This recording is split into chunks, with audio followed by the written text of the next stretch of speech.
Laura Lazarino es el espíritu detrás del famoso blog Los viajes de Nena. Empezó a viajar con mochila en 2008 y desde la primera vez que salió sola supo que había nacido para viajar. Lleva más de 10 años en ruta, ha viajado sola, de turista, de mochilera, en tren, en avión, en barco, en bus. Ha viajado en pareja en la travesía admirable de recorrer el mundo haciendo autostop. Al día de hoy lleva más de 70 países viajados. Es coautora del libro Caminos Invisibles, 36.000 kilómetros a dedo de Antártida a las Guyanas.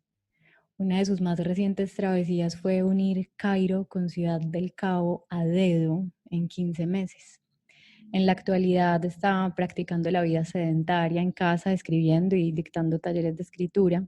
A Laura le gusta el olor a césped recién cortado, abrir un libro que ya leyó y ver qué cosas subrayó para comprobar si sigue siendo la misma persona. No le gustan los hilos del mango que se quedan entre los dientes, aunque ama comer mango. Le gusta la armonía oculta en todo caos y por eso le gustan los mercados, las ciudades grandes y los aeropuertos, aunque no le gusta la sala de embarque del vuelo de regreso a casa, ni la sección de pescado de los mercados. Le gusta mirar hacia adentro cuando la gente deja abiertas las puertas de sus casas, pero no le gusta la murga, ni los tambores, ni el carnaval. Le gusta el ruido que hace el sello cuando cae nuevo sobre el pasaporte y la sensación de terminar un cuaderno casi tanto como la sensación de empezar uno nuevo. Lau, qué alegría tenerte aquí. Yo creo que ya era hora Para- de tener ese amado acento argentino en este podcast. ¿Cómo estás? Bien, la alegría es mía porque el amor por el acento es mutuo. Yo tengo una cosa con el acento paisa, hay una cosa que me llama y me Especialmente. llama. Ay, sí, ay, sí, ese amor por Colombia. Ese amor por Colombia, pero ese amor por Medellín. Algún día me voy a ir a vivir a Medellín, yo lo sé, No lo tenía sé. idea. ¿Por qué tanto por Sí, Medellín? no lo sé. A mí Colombia fue así como un amor a primera vista. Desde la primera vez que fui hubo algo, supongo que tuvo que ver con el contraste, esto de iba con mucho miedo, hace ya unos 7, 8 años, tal vez más. Colombia como que recién se abría el turismo y me encontré con algo tan opuesto a lo que yo me imaginaba, que me enamoré, sencillamente me enamoré y mientras más fui avanzando, más me fui enamorando y cuando llegué a la parte del eje cafetero, yo venía viajando por el sur, fue como que encontré ese canto y ese acento y esa amabilidad tan hermosa que yo dije, esto es un spa para el alma. Vos llegas a Colombia y la gente te habla y es como que, ay, acá me quiero quedar. Así que tuve planes de irme a vivir a Medellín 3 veces, que después se vieron frustrados por otros viajes, otros trabajos y demás, pero seriamente creo que es el único lugar donde seriamente consideré en decir, acá me quedo una temporada, ¿qué podría ser? ¿Dónde viviría? Wow, yo creo que el gran patrimonio de este país es la amabilidad de la gente, de verdad. Total. O sea, más allá bueno, tenemos un montón de pisos térmicos, un montón de contrastes, de diversidad de todo tipo. Está el río, está el mar, ahí está el Pacífico, está el Caribe, la montaña, la alta montaña, la selva. Pero más allá de eso, yo creo que el gran atractivo de este país es el arco iris humano que hay acá. Sin lugar a dudas. Así que nada, el placer es mío. Siento que hemos estado unidas por muchos hilos durante muchos años, como que Internet tiene la capacidad de hacerte creer que estás constantemente como en la órbita de la gente, como si estuvieras al tanto de su vida o como si hubiera una amistad real, pero a veces esa cercanía me parece como sospechosa. No sé, es un poco rara. Yo creo que tiene de verdadero y de falso al mismo tiempo. Tiene de verdadero porque de verdad que el interés está. Incluso a veces hasta me atrevo a hablar de un cariño, porque Ujú. gente que no conoces, pero a la que le tenés aprecio, sin lugar a dudas. Entonces uno sigue sus vidas, las redes sociales te dan un panorama, tenés idea, le likeas una foto, le comentás, escribe algo que te hace sentir identificada y es como, hay un vínculo ahí, pero al mismo tiempo es falso porque nunca nada va a reemplazar a un buen café de por medio, una charla cara a cara o incluso una carta como en los tiempos de antes. De Sí. todas maneras, me quedo con el lado lleno del vaso. Yo soy de las que le Ujú. agradecen mucho a Internet por la posibilidad de vínculos que de otro modo serían impensados. y trato de cultivar para que el lado verdadero sea más fuerte y más real que lo Y otro. es que yo creo que gracias a Internet también vos como que has sido muy pionera en este oficio de ser blogger de viajes, porque yo creo que, claro, el gran, diría yo, como éxito o el gran mérito que ha tenido como lo que has hecho durante estos años es que vos empezaste cuando a lo mejor esto ni era posible, o sea, nadie se sabía que era un blog. Nadie sabía que era un blog y yo empecé también sin imaginarme todo lo que vendría después. En ese momento, yo llevo más de 12 años blogueando y cuando yo abrí el blog, Internet recién se estaba abriendo para el resto del mundo, digamos, para los que como yo no teníamos idea de programación, de computación ni de nada. En ese momento eran muy conocidos los famosos fotologs donde Ah, la gente sí. subía fotos con pelo flúor y estaban los vloggers y las gafas de colores y qué sé yo. Y a mí me parecía maravilloso el hecho de encontrar una plataforma que fuera gratis. Yo empecé publicando en blogspot.com, donde yo pudiera dejar constancia de lo que quería escribir, porque a la vez era como que lo hacía para mí. Yo lo veía escrito en pantalla, era como verlo publicado, pero jamás tomaba noción de que alguien más lo podía llegar a ver. Google también, como buscador, era algo que no estaba tan internalizado en nuestras rutinas. Y los viajes de nena lo empecé un poco para reemplazar las eternas cadenas de Hotmail. Cuando yo me iba de viaje dije, bueno, en vez de estar mandando mails y que seguro que me olvido de alguien o lo que sea, lo escribo acá y el que quiera, dejo el link y el que quiera entrar que entre y lea. Entonces al principio fue una herramienta de comunicación con mi gente más cercana.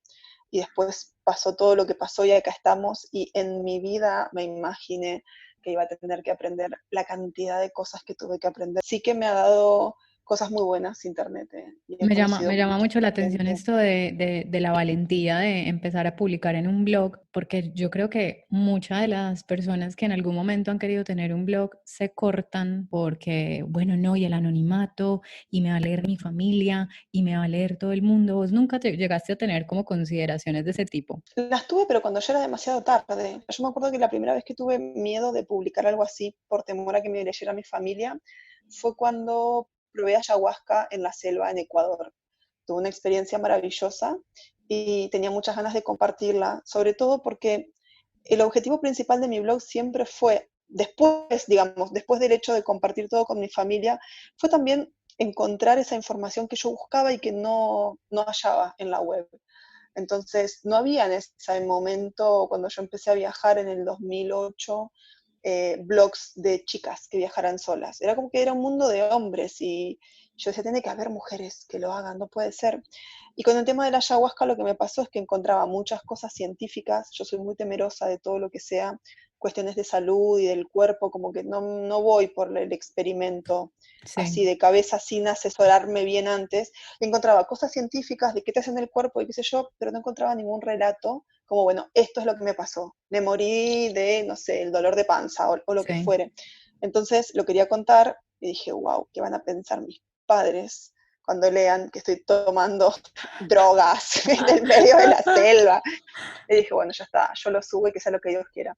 Y lo curioso es que mi papá me hizo un reclamo un año y medio después. Ahí me di cuenta que es muy feo lo que voy a decir, pero es muy cierto, y es que nuestras familias y nuestros amigos no nos leen tanto como los No, desconocidos. cero. O sea, yo te digo, mis amigas no escuchan mi podcast. Sí, a mí me pasa con el libro. Yo tengo mi libro publicado hace 7 años y cada vez que voy a la casa de mi papá, solo por curiosidad me fijo en dónde tiene puesto el señalador y con suerte se avanza 3 o 4 páginas al año. Como mencioné al principio, apagaste recientemente el modo nómada y encendiste el modo sedentaria, ¿no? Y a mí me causa mucha Ujú. curiosidad saber cómo llevas esto de haberte dado a conocer por tu pasión, por tu estilo de vida y por tu oficio y tener que sostener de alguna manera una imagen que se corresponda con los viajes de nena, con esta mujer que lleva viajando tanto tiempo, cuando ahora mismo intuyo estás en plena transformación y como mudando piel. Mira, al principio me daba mucha ansiedad y me daba mucha angustia esto de tener que calzar dentro del propio personaje que uno mismo se ha creado, porque también la gente proyecta mucho y tiene una fantasía de uno, pero fueron las mismas redes sociales las que me dieron la respuesta. Instagram Stories me dio una vía para comunicar de otro modo. Eh, Empecé a usar stories como historia justamente, introducción, nudo, desenlace, cosas cotidianas, desde mi perra hasta, no sé, conversaciones con mi hermana, la vida diaria acá cuando estaban los albañiles y la casa estaba en obra. Entonces fue mi modo también de decir, bueno, yo soy una persona, un ser humano normal, común y corriente. Cuando viajo, viajo y hago historias de viaje. Y cuando no, esta es la que soy. Acá escribo, esta es mi cocina, me gusta mucho cocinar, me gusta mucho completar mis diarios, me gusta mucho leer, me gusta mucho mi jardín, mi perra, mi río. ujú. Entonces empecé y creo que con Instagram Stories encontré, como te decía, otro canal de comunicación. Sí, como mujer yo siento que nosotras estamos tan acostumbradas a ser cíclicas desde tan pequeñas que ahora como que, no sé, transformarnos de repente se nos da bien, ¿no? Se nos da bien de alguna manera. Sí, y apropiarnos también de ciertos espacios. A mí, a ver, todo fue una transformación. Cuando yo empecé a viajar, tenía una mirada de las cosas. Yo tenía 23, 24 años, no lo sé. Entonces era una mirada mucho más inocente, más de autodescubrimiento, de la conquista, de estoy pudiendo hacer esto, de conquista propia me refiero. Después Sí. empecé a viajar a dedo y empecé a ver de ese lado también los destinos desde otra perspectiva. Mm. Y después, con el correr del tiempo, empecé a encontrar mi propio lugar y me di cuenta de que las causas que me conmueven o las historias que me interesa contar terminan siendo casi siempre de mujeres. Y no es una cuestión casual, es lo que a mí donde se me va la atención, donde se me va el ojo. Y estando quieta, sobre todo en este momento que estamos viviendo tan histórico, mm, me da la posibilidad de escribir o de comunicar también desde mi rol de mujer, Sí. fuera de los viajes, en mi día a día. Decir, bueno, no sé, por ejemplo, el año pasado fue para el 8M, hice una story con, esta es una lista de las cosas que yo escuché en el último año viviendo acá en Argentina y que esto también es machismo. Por esto pasamos las mujeres cosas muy pequeñas, pero que tienen también que ver con quién soy yo. Entonces, y como te decía, ocupar un poco el lugar de mujeres, como viajeras, como escritoras, como comunicadoras, como personas. Sí, y ocupar nuestro lugar también desde ser primero mujeres y después seré africana, después seré colombiana, después seré Exactamente. española, de encontrar tantos espejos viajando, porque vos has tenido como la suerte y la fuerza y la valentía de viajar muy, muy, muy al interior de los destinos. Ser mujer para mí nunca lo viví como una debilidad, siempre lo vi como una oportunidad, como decir, bueno, yo también puedo, si puedo. Me acuerdo que cuando empecé a viajar era, pero, ay, pero ¿cómo te vas a ir de Ujú. viaje sola? Y me fui a Bolivia y a Perú, que están acá nomás, no es que me fui, no sé, a la India o a Claro. Turkmenistán, y yo, mi respuesta en ese momento era, bueno, pero a ver, si puedo vivir sola, si puedo trabajar sola, si puedo tomarme un taxi, si puedo ir al supermercado, si puedo tomarme un autobús, ¿por qué no lo voy a poder hacer en Bolivia si lo estoy haciendo en Buenos Aires? ¿Cuál es la diferencia? Y viajando, siendo mujer, creo que uno puede conectar con un montón de otras situaciones que los hombres por ser hombre no pueden, Sí. porque no las ven, porque no tienen la posibilidad o porque no se les da. Yo lo viví mucho a eso en África y lo viví mucho también en Irán o en otros países musulmanes. La mujer tiene conexión con lugares de la sociedad y de las familias que suelen estar un poco relegados. Y lo maravilloso que yo descubrí en todo eso Sí. es que al final esta cuestión de mujer nos hermana y Uf. no importa, no importan las diferencias religiosas, no importan las familias, las clases sociales, no importa nada. A la larga te das cuenta de que a todas nos preocupan las mismas cosas, Sí. que todas tenemos los mismos sueños o los mismos anhelos. Y eso me pareció algo muy maravilloso realmente. Y esa facilidad con que nos volvemos cómplices la una con la otra. Yo recuerdo Total. cuando estaba recorriendo Vietnam, estaba mi compañero y yo teníamos, mi compañero de ese momento y yo compramos una moto para recorrer todo el país. Entonces estaban celebrando el Año Nuevo chino, que es el que celebran en Vietnam. Ujú. Y bueno, esto lo celebran como durante semanas, pero total que la moto se nos dañó en una ciudad que ya ni me acuerdo cuál era, una ciudad muy pequeñita. Estuvimos como 3 días ahí varados y el día que nos iban a entregar la moto, para él fue como el peor día en Vietnam y para mí fue el mejor día, porque mientras él estaba con el señor, el mecánico, con Google Translate, explicándole la moto, no sé qué, horas, a mí me metieron dentro en una sala con, no sé, como con 5 mujeres que no hablaban nada de inglés y solo me daban licor de arroz y licor de arroz y licor de arroz. Y yo terminé borrachísima ese día, pero ellas tenían escondida la botella, era lo gracioso. Entonces cada tanto como que la sacaban detrás de una silla, Ay, no. servían, tal. Y bueno, nos comunicábamos, no sé, con la mera presencia, con la risa, con el pasar los platos de un lado al otro. Y yo decía como, wow, o sea, qué capacidad de hacernos cómplices tan fácil. A mí me pasó, estábamos en Sudán viajando con Juan, caminando por unas aldeas nubias al norte de Sudán y de repente salen unos niños y nos hacen seña y nos invitan, cuestión que entramos a la casa y a Juan se lo llevan para un lado y a mí me llevan para otro y de repente me encuentro a mí misma como si fuese en una habitación, con una galería más bien así abierta al patio, con un montón de mujeres y me empiezan a traer comida y qué sé yo, y había solamente una que hablaba inglés que tendría 15 años y las adultas, las señoras mayores, querían que ella tradujera y yo me daba cuenta de que le daba vergüenza las cosas que las adultas le estaban preguntando. Cuestión que al final su curiosidad pasaba por saber por qué yo no tenía hijos, que cuántos años tenía y por qué no tenía hijos.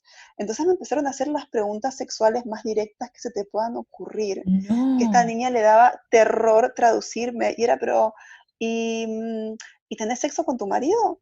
¿Y cada cuánto tenés sexo? ¿Y el sexo es bueno? Y se mataban de la risa me entre muero. todas.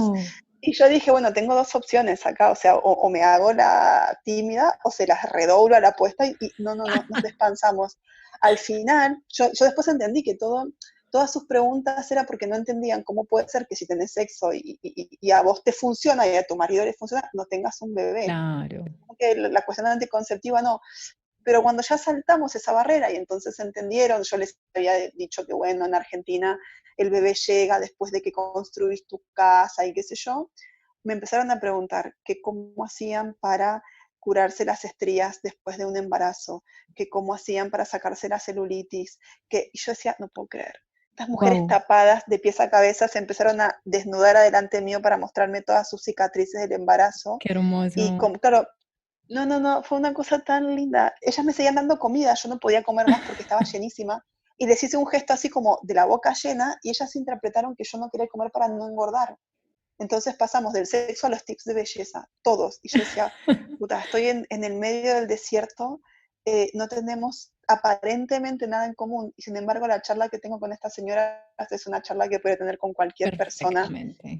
perfectamente. Con una gran amiga. Totalmente, totalmente. Aparte, imagínate que me preguntan cada cuánto tenés sexo y yo me quedo en blanco porque digo, ¿qué les contesto? ¿Qué es lo normal en esta sociedad? Es como todas estas cosas que uno da por sentado que son tabú, sí, son tabú, pero al final terminamos siendo todos iguales.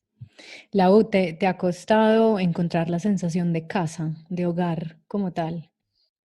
Yo siempre la sensación de casa y de hogar la tuve muy marcada y es esta, mi casa, mi hogar. Yo puedo estar en cualquier lado, pero casa y hogar para mí es mi ciudad, es Argentina, son mis cosas. Tuve también sensación de casa, no te voy a mentir, mira, mientras estoy hablando con vos lo estoy pensando. El año pasado viví en Madrid 3 meses y Madrid es una ciudad en la que me hallé muy a gusto, muy, muy a gusto. Pero no sé si podría terminar de sentirme en casa si estuviese pasando una temporada en Tailandia o, no sé, en Marruecos. Siempre tuve la fantasía de que después de que escribiera todos los libros que quiero escribir y que me cansara de viajar y de estar en continuo movimiento, iba a viajar viviendo. Iba a ser, bueno, 3 meses en Marruecos y de Marruecos 3 meses en Irlanda y de Irlanda 3 meses y donde fuera dándose 3, 4, 5 meses, pero en un lugar fijo, como para mezclar un poco esta cuestión de los viajes y la quietud. Pero siempre sospeché que estuviera donde estuviera, al final mi casa termina siendo esta. Y es curioso porque este es el lugar del que me quise ir toda la vida y las vueltas de Sí. la vida hacen que después de tanto viajaste, tanto mundo para terminar acá, me dijo un día una vecina. Sí, yo creo que ese es el gran drama doméstico de emigrar y es darse cuenta de que uno está hecho en gran medida de cosas, de lo que se Sí, te es familiar. Yo aún sí. tengo, creo, mi vida en cajas que no termino de ubicar ni aquí, ni allá, ni en España, ni en Colombia. Cajas sin género, o sea, cajas como que dicen cosas con un rotulador negro. Ujú. Y, suena muy banal, pero esas cosas que están ahí dentro, pues también soy yo. Y son las Sí, cosas como que me hacen sentir a gusto. ¿Cómo hacer para llevar la casa en la mochila? es que a mí lo que me pasa después de mucho tiempo de viajar es que me harto de que todas mis cosas entren en un 60 litros y me harto de tener que meter la mano como si estuviese metiendo la mano en un bolillero para sacar el número del bingo, para ver qué me pongo. Estoy muy de acuerdo con esto del minimalismo, pero me reconozco una juntadora de objetos. Tengo más libros de los que puedo leer y sigo comprando porque me hace feliz el acto de acumular libros. Me hace muy feliz acumular cuadernos. Debo tener stock de cuadernos para los próximos 2 años y la próxima vez que pueda viajar lo primero que me voy a comprar va a ser un cuaderno. Y me hace muy feliz tengo en mi cocina un estante con especias. Yo a Ah, todos lados donde voy al supermercado y que si el aceite de tal cosa, que si la sal de tal otra, que si la pimienta de acá, que si el no sé qué, no sé cuánto, y me hace muy feliz tener el mundo en mi casa, en mi plato, en mi mesa. esas son las Entonces, contradicciones de las que estamos sí, hechas también. pero al final a mí me pasa que cuando estoy viajando mucho tiempo quiero estar en mi casa y cuando estoy en mi casa mucho tiempo quiero viajar y creo que es un complemento. Al principio lo vivía como una contradicción y Ujú. después digo, no, yo necesito de una cosa para que la otra cosa funcione, como si fuera una maquinaria. Puedo ser Los viajes son lo que me permite a mí ser feliz en este rincón del mundo llamado San Nicolás, a quien muchos llaman San Nicho, por si eso te hace saber algo, es la muerte misma. Y sin embargo, mis pájaros, mis árboles, mis abejas, mi perra, todo eso que forma parte de la fauna de mi jardín, a mí me hace muy feliz. Me siento muy afortunada de vivir muy cerca del río. Pero puedo apreciar todo eso porque sé que cuando me harto, bueno, ahora en pandemia no, pero normalmente agarro mi pasaporte y me voy. Entonces es eso, es el equilibrio. A mí me da la sensación de que el efecto transformador de los viajes no es una cosa como instantánea, o sea, no es como que llegué y ya, ¡ah! No, este viaje me está enseñando tal cosa, o sea, como que el No, aprendizaje del viaje no ocurre durante el viaje. Un amigo que está muy metido en el mundo de la ayahuasca, que hace un rato lo mencionaste, yo todavía no la he probado, es la medicina, pero él me decía que la medicina de la ayahuasca tiene efecto en tu vida tiempo después, que vos solamente te das cuenta de qué fue lo que te hizo o qué fue el mensaje que te entregó al tiempo. sí, Y a mí me da la sensación de que los viajes tienen como ese efecto flashback, o sea, como que de repente un día en cualquier esquina te agarra algo y ¡boom! Es como te llega el viaje, o sea, te llega realmente ese efecto. Mucho tiempo después, como que el viaje en solitario apenas como que me está entregando grandes conclusiones. Un viaje que yo hice hace años por Asia, hace ya 5 años, me parece muy fuerte que hayan pasado ya casi 5 años, y es como que apenas me está haciendo como, me está terminando de entregar las últimas cosas y yo pensé que ya había terminado de aprender. ¿Te ha pasado eso con viajes en particular? Como que no terminas de digerirlo. pasó mucho con el viaje de África, creo que para mí fue el viaje más transversal que yo hice en toda mi vida. Y es un viaje que estuvo dividido en 3 etapas súper marcadas, que las pude ver recién cuando lo terminé. Y ahora digo, no hay, es como si fueran 3 temporadas de una misma serie y no hay manera de que eso no se vea, no sea evidente. Y la primera parte de ese viaje fue como un rito de iniciación Mm. y yo lo sufrí muchísimo. Me pasé todo el viaje por Egipto con el miedo de si estoy preparada para esto, con el choque cultural que implica Egipto en sí mismo, pasé situaciones que nunca había vivido, situaciones de acoso y de cuestiones de rol de género muy fuertes.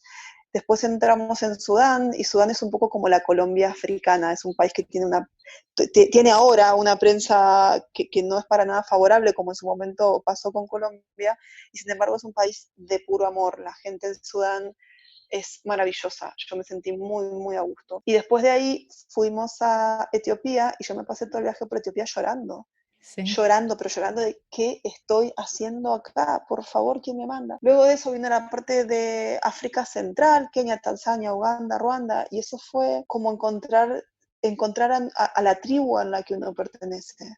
serio. Es el sentimiento de tribu, de bueno, yo entiendo qué estoy haciendo acá, cuál es mi rol, y ahora que entiendo cuál es mi agua, sé cómo puedo nadar, porque ya pude, ya es como, bueno, estoy como haciendo pie, ya toqué fondo, ya estoy en el fondo, ya puedo pisar. Y la última parte del viaje, que fue la segunda vuelta a Tanzania hacia el sur, fue poder entender todo eso que antes para mí no tenía sentido, y es que lo que dicen todas las personas que algunas viajaron a África, y es que África se te mete bajo la piel, es como un tatuaje, y no te lo sacas nunca más, y vas a querer volver. Si llegaste hasta ese punto, vas a Ujú. querer volver. Y lo curioso, respondiendo a tu pregunta, es que yo me pasé todo mi viaje por Egipto llorando, y cuando estábamos en Sudáfrica, mi papá fue a Sudáfrica a terminar el viaje con nosotros. Entonces las últimas semanas, ya teníamos pasaje de vuelta y todo, estábamos con Juan y con mi papá. Y un día habíamos salido, no sé qué, y estábamos en el hostel y entramos a la ducha. Y claro, yo salgo de la ducha y me siento envuelta en el toallón en un inodoro con la puerta abierta y me pongo a llorar de una manera que mi papá entra al baño y me ve, y lo ve a Juan ahí, y él pensó que nos estábamos peleando. Y dijo, "Uy, no, esto es como pelea de pareja, yo me voy de acá". Y era yo que no podía parar de llorar diciendo, no me quiero volver, no me Wow, quiero volver. O sea, entré en este continente llorando de me quiero ir a la mierda, y ahora estoy acá y no me claro. quiero volver. Entonces, y por suerte tengo todo eso anotado, y ahora me pasa que estoy escribiendo el libro, y ya pasaron 4 años, y puedo ver muchas cosas con más claridad. Me hace muy Ujú, bien tener escrito en caliente, digamos, cada sensación, porque me reconecta conmigo misma. Uno a la distancia minimiza, idealiza, romantiza, como que se olvida de lo que realmente pasó, pero hay que estar 3 meses en un país donde no te gusta la comida y no encontrás nada y bajaste ujú. 7 kilos y te sentís un cadáver ambulante y matas por un pedazo de chocolate. Y al mismo tiempo la gente se está muriendo de hambre, entonces te da la culpa de cómo puede ser que yo esté Sí. queriendo comer mi comida. Es como todas esas cosas, esos demonios. África me enfrentó a lo peor y a lo mejor de mí. Todo eso está bueno haberlo puesto en papel, y ahora está bueno poder hacer el análisis y seguir aprendiendo de todo eso. Siempre he pensado que vos sos como un equilibrista de la incertidumbre. Total. A muchas personas nos aterroriza perder el control constantemente, no saber qué va a pasar, hacia dónde vamos, el por qué, el para qué. O sea, yo, por ejemplo, cuando me fui para Asia, que este viaje duró casi un año, yo hubo un momento, me acuerdo en Bangkok, que me dio como un bajón de ese tipo, como yo, ¿qué carajos estoy haciendo aquí? Y fue como determinarme a, yo tengo que encontrar un para qué en este viaje. O sea, yo no puedo Ujú. moverme porque sí, yo necesito encontrar un para qué. Y rápidamente lo fui encontrando y de hecho me aprendí como a viajar mucho más despacio, aprendí a quedarme, a darle tiempo a los lugares para que nos conociéramos, porque a veces se trata de Ujú. eso. ¿Cómo haces vos para amigarte tanto con la incertidumbre? Porque la encontrás tan fascinante. Porque es como una droga. Y no lo digo como con el sentido bonito, ni romántico, ni todo lo que te decía antes. A mí me costó mucho la incertidumbre. Pero aprendí a encontrar la magia. Y cuando encontrás la magia y la adrenalina, y al final te das cuenta, la idea que a mí me viene siempre a la cabeza cuando empiezo a desesperar es, esto va a pasar, la noche va a llegar, la imagen de, bueno, la noche va a llegar y lo vamos a resolver, lo Mm, voy a resolver, esto no va a ser para siempre. mm. Esto es una historia, estoy viviendo una historia, tiene que tener un desenlace. El mundo va a avanzar, el tiempo va a avanzar, mi historia va a avanzar, no me voy a quedar estancado acá. Y cuando te aprendes a mirar con eso, tomas otra actitud, y es una actitud un poco más de fluir o de decir, bueno, estos son mis elementos, ¿qué resuelvo con esto? ¿Cuál es la mejor salida teniendo en cuenta estos factores? Y descubrís mucho de vos mismo y te Yo creo que encontrás con que la gran aliada ahí es la escritura también, ¿no? total, total. Y entonces después buscas todo el tiempo la incertidumbre porque lo predecible te parece muy aburrido. Y sin minimizar ni menospreciar a nadie, o a nada, de ninguna manera, pero lo que quiero decir cuando digo que es una droga es que es un poco así. después estás buscando un poco a ver cómo me va a sorprender la vida en este momento, a ver qué es lo que va a pasar después. No fue fácil, pero lo disfruto un montón. Lo disfruto un montón y también entiendo que son instancias de aprendizaje muy grandes. Cuando te llevas a vos misma al límite y salís, o sea, superás, después decís, bueno, ¿y ahora qué? ¿Qué viene después de esto? Ya con esto pude, ya me pasó que me quisieran meter presa en una frontera porque me decían que la visa era falsa, y yo sabía que la visa no era falsa, pero me querían pedir plata que yo no tenía, y bueno, en ese caos de puedo quedarme varada en un país que no existe porque está declarado independiente de otro país en guerra, y mi respuesta fue armar la carpa. No me querés dejar pasar, yo En voy a armar plena la carpa. frontera.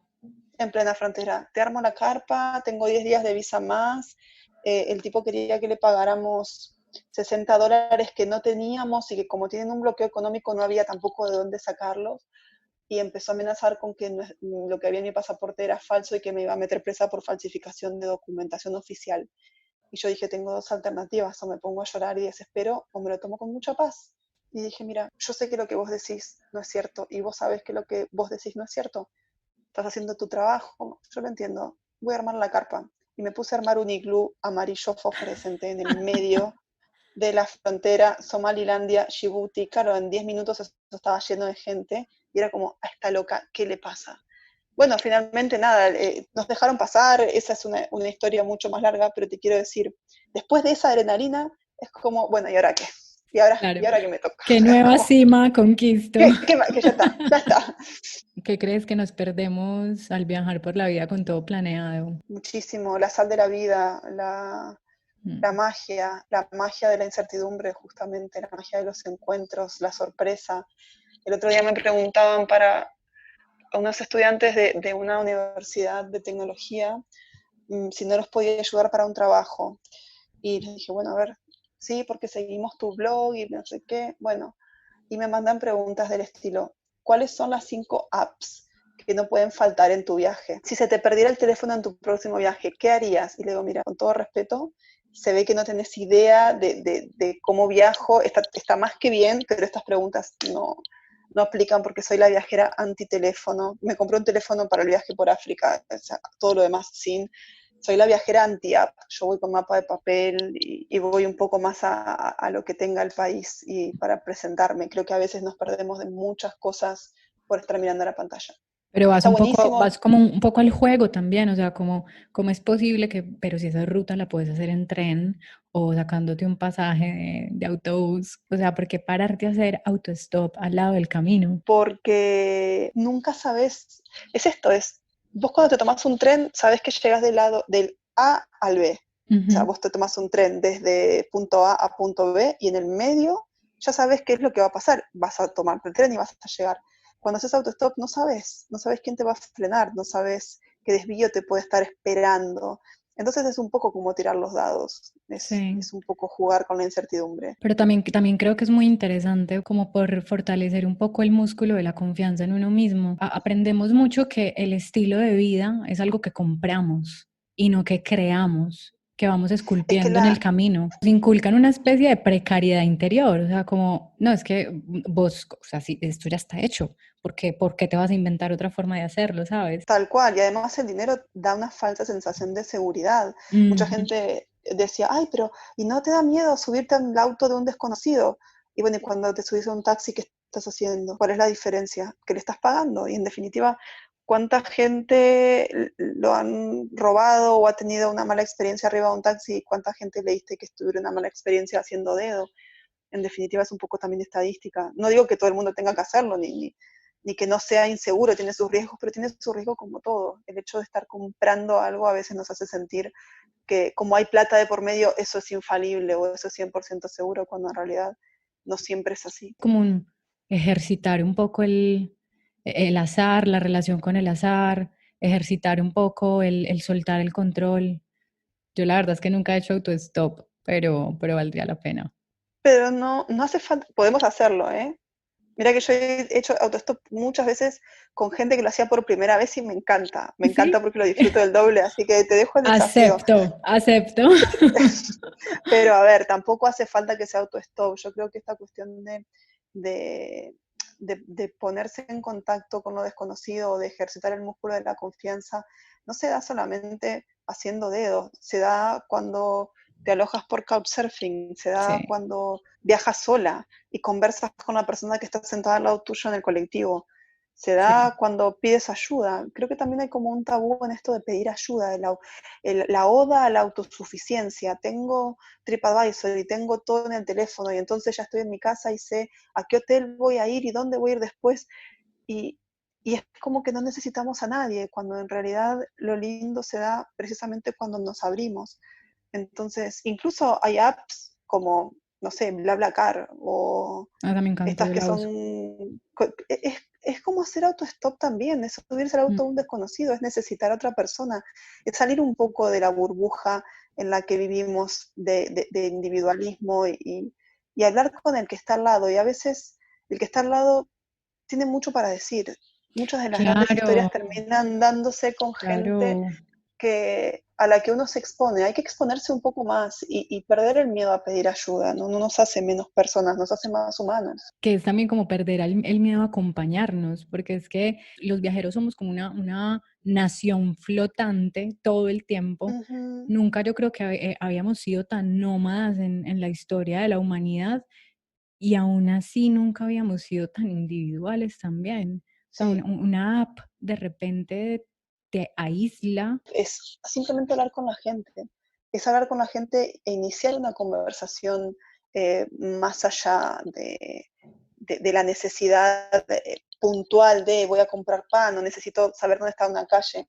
Yo tengo un amigo que es Dan Lande, él viaja casi siempre solo, nunca hace dedo, y sin embargo también siempre está buscando exponerse. Entonces es el que va sale a bailar solo, sale a comer solo y terminas la noche con un montón de amigos y es como, pero Wow. ¿cómo hiciste? No, bueno, pero yo me llevo, no sé, un juego de cartas y entonces invito al de la mesa de al lado a ver si me gana jugando al chinchón y le explico un juego tonto de Argentina. Y claro, uno es viajero y no deja de ser una excentricidad. Yo me imagino acá en San Nicolás, estás tomándote un helado y aparece un finlandés con un juego de cartas y te dice, te voy a enseñar un juego típico de mi país, ¿quién le va a decir que no?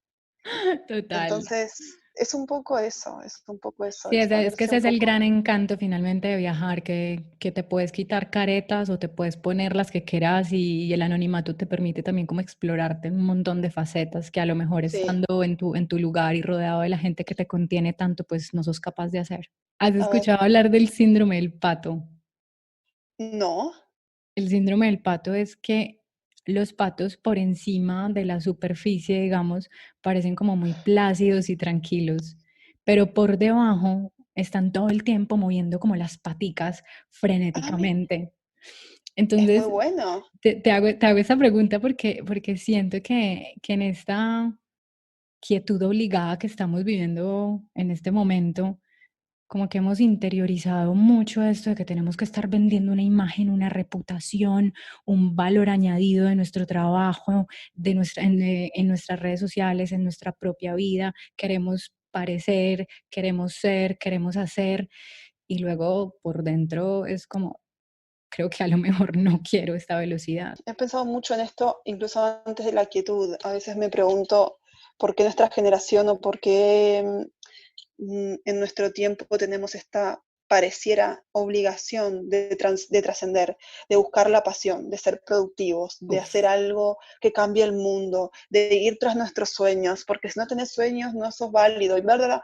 Y yo digo, ¿mis abuelos se habrán detenido a pensar cuál era su sueño? mm, Todo el mundo tiene que tener un sueño, todo el mundo tiene que despedir a su jefe, irse de viaje o encontrar su vocación y hacer de su pasión su trabajo. Me parece que son, no sé, que hay que tener un poco de cuidado con esa generalización. Obviamente que celebro que tengamos la posibilidad de, de explorarnos y la posibilidad que nos da Internet y las redes de encontrar fuentes de trabajo poco convencionales, pero no creo que tenga que ser un mandamiento. Me parece que hay que bajar un poco el cambio sí. porque si no es una espiral en caída hacia la infelicidad. Tenemos los sueños muy homogenizados, o sea, es como que de Total. repente encontrás a alguien que hace una cosa que te llama la atención, entonces ya todos tenemos que hacer lo mismo y todos tenemos que ¿Y caminar hacia allá. por qué nadie puede soñar con ser mamá? Simplemente ser Mm, mamá y criar un hijo, o tener una huertita, o yo sueño con tener, no sé, mi perro no sé, y tener un refugio de perros, y es como que si el sueño no viene dado de esta cuestión de nomadismo digital, libertad o arte, no es válido, cuando en realidad ser dentista y abrir tu propio consultorio es un sueño tan válido como irte a dar la vuelta al mundo. Tendríamos que bajar un poco la ansiedad, te lo dice alguien que es muy ansiosa. Yo soy muy pato, yo estoy muy tranquilita, pero mi cabeza está taca, taca, taca, taca, taca, taca, todo el tiempo y a veces es eso, uno se frustra porque no termina de disfrutar lo que tiene, lo que está haciendo, que ya está buscando algo nuevo para hacer y hay como también una carrera en esta cuestión de las redes sociales que muestran una sola cara de la realidad, por no hablar de aquellos que muestran cosas que no son ciertas, ¿no? ¿Cuál es tu idea de felicidad perfecta? No lo sé, yo siento algo parecido a la felicidad perfecta cuando termino de escribir algo, puede ser un artículo, un post, una página de mi diario, donde siento que lo que está escrito es lo que quería decir y que está dicho del mejor modo que podría haberlo hecho. De leer y decir, ay, era esto lo que tenía atragantado acá. Mira que Entonces, hoy salí un ratito aquí como frente a la casa y como al pastito con un café y la libreta y tenía como un poema atragantado y terminé de escribirlo y dije, ya, o sea, este día valió la pena. Así que sí, me sí, sí, adhiero sí. mucho y me encanta esa respuesta. Y por último, ¿qué le da cuerda a tu mundo? Las palabras,